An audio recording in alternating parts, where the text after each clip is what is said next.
Now, Ugandan opposition leader Kizza Besigye is due in court after being charged with treason. Besigye's party, the Forum for Democratic Change, rejected the results of February's election, won by President Yoweri Museveni. In response, Besigye held an alternate swearing-in ceremony for himself, resulting in the treason charge. It's a capital offence in Uganda, but the death penalty hasn't been carried out for a number of years. Besigye was also charged with treason in 2005, but that case was later dropped.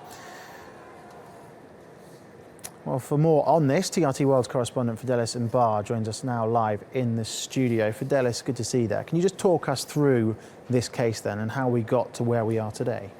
Well, after the recent presidential election in Uganda, Kizza Besigye believed he won the election. His supporters believe he won the election.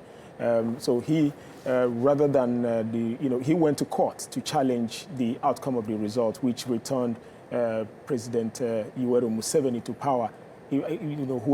President Museveni has been in power for 30 years, so he got re-elected for the 5th time. And Kizza Besigye felt he had won the election, and after the court did not grant him that prayer, he decided with his supporters to engage in a mock swearing-in ceremony, which is actually treasonable in Uganda. And he was picked up, he was kept in prison, and on May 13th, he was arraigned in court for treason, about 400 kilometers away from the capital. And he was supposed to make a third court appearance on the 1st of June, but he wasn't brought to court for alleged security reasons. And today he's already in court and he's making another appearance. How have Besigye's supporters reacted to this news, this court appearance? Well, the supporters feel that he's being victimized. They feel that he actually, that is his mandate that is being tossed about, and that he should be the president of the country. That's what his supporters feel. And in all the court case appearance, they've been making appearances along with Besigye. They've been coming to court.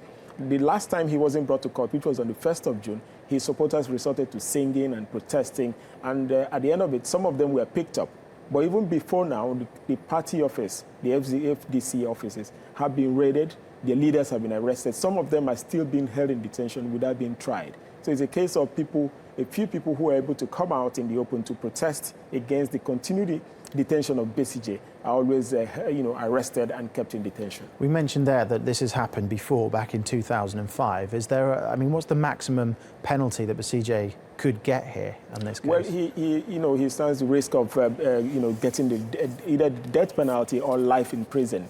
But the thing is, for Besigye, he was arraigned in 2005, and after just a few court appearances, he was let go.